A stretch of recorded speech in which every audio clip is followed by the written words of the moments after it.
Minasan, konnichiwa. Lanjut lagi di mata kuliah komunikasi massa masih bersama dengan Kak Dia. Kita akan lanjut bahas mengenai media cetak ya. Saya akan share screen saya.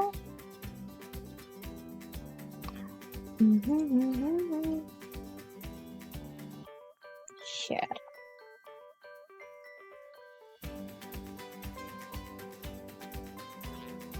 Iya, oke. Kita akan langsung lanjut ke tabloid. Mana dia tabloid? Oke. Oke. Kalau ngomongin tabloid itu memang selalu tidak pernah lepas dari yang namanya yellow journalism. Karena memang awalnya, walaupun sekarang nggak semua tabloid seperti itu ya, atau ketika di masa kejayaan media cetak tidak semua tabloid itu isinya yellow journalism, isinya kontroversi, isinya berita yang nggak genah gitu atau berita bohong. Ya, media nggak mungkin media Indonesia kayaknya nggak segitunya. Tapi bener nggak sih ada masanya ada yang seperti itu, dan masihkah dikuasai? Ada juga yang masih menggunakan yellow journalism. Oke, kita lihat ya. Nah, sebenarnya apa sih bedanya antara surat kabar dan tabloid gitu kan? Nah, pada masanya surat kabar itu ada surat kabar yang isinya itu yellow journalism. Jadi berita-beritanya itu sensasional banget, kontroversi gitu ya.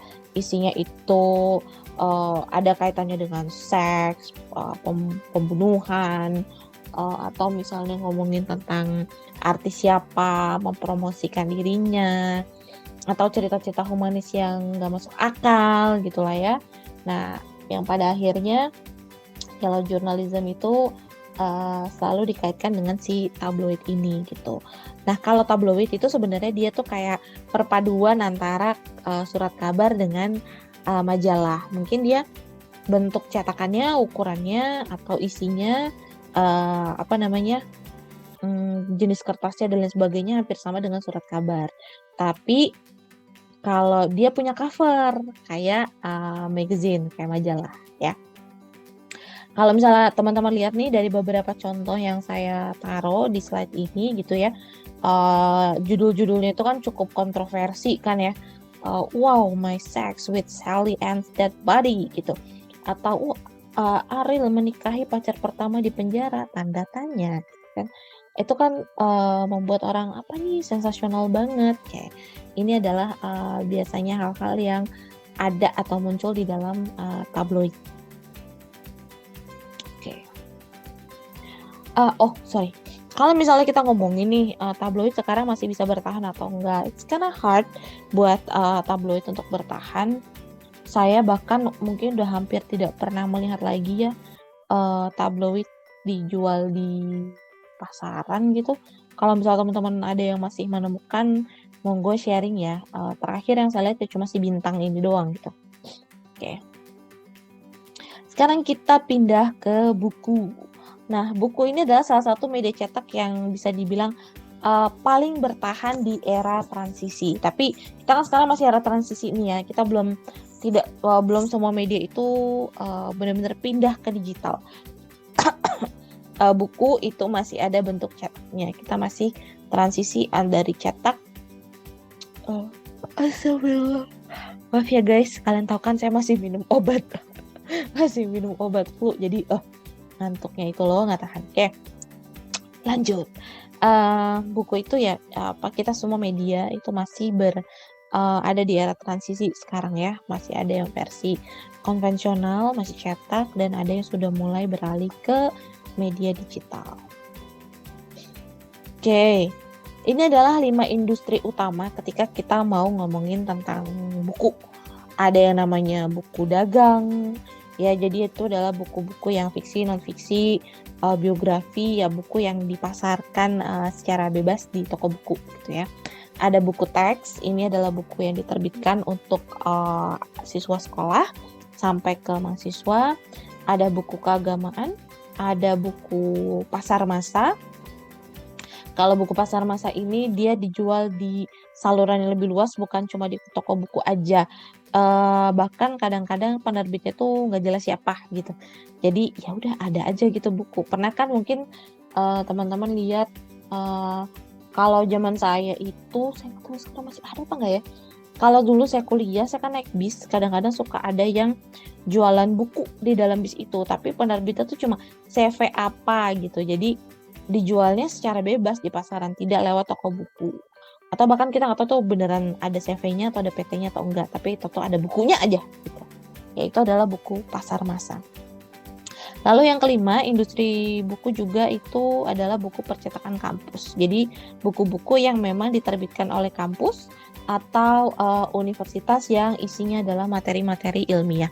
Biasanya yang nulis adalah dosen dari kampus itu sendiri. Nah, buku itu mulai berubah. Saya menghalangi kata-kata di bawah sini. Nggak enak ya kok di situ. Saya di dalam iPad gimana? Oke, buku itu mulai berubah dengan adanya e-book dan audiobook. Tapi masih banyak pembaca yang mereka beli buku, ya buku yang cetak dengan berbagai alasan ya. Kalau kebanyakan yang pindah ke dalam bentuk digital, alasan utama mereka adalah masalah penyimpanan. Karena kalau terlalu banyak buku, misalnya itu kan harus punya lemari sendiri, harus punya atau bahkan ruangan sendiri gitu ya. Tapi kalau misalnya bentuknya digital, cukup disimpan di handphone atau misalnya kalau di luar negeri itu terkenal tuh Kindle misalnya. Kita di sini nggak tahu kenapa Kindle nggak terkenal ya, atau disimpan di dalam tablet dan lain sebagainya. Selain e-book juga ada yang namanya audiobook, jadi bukunya itu kita cuma tinggal dengerin, ada orang yang membacakan bukunya, oke. Tapi kalau sekarang karena buku itu adalah salah satu barang koleksi, masih banyak kok orang yang beli buku versi cetak. Dan enaknya juga kalau buku versi cetak, kalau buat anak sekolah misalnya bisa langsung dicoret-coret gitu ya, bisa langsung ditulis dan lain sebagainya. Tapi kita nggak tahu nih akan sampai kapan buku ini akan tetap bertahan dalam versi cetak atau dia pada akhirnya juga akan pindah full semuanya ke dalam bentuk e-book atau bentuk digital. Oke, kira-kira sampai sini aja materi untuk Oke, saya akan stop share. Oke, terima kasih untuk perhatian teman-teman. 2 video di dalam pertemuan pertama kali ini, ada beberapa pertanyaan yang saya sampaikan. Saya minta opini ataupun pengalaman teman-teman. Kalau ada yang mau kasih opini atau pendapat, boleh di dalam kolom komentar aja ya langsung. Jadi saya jauh lebih mudah untuk baca dibandingkan di forum.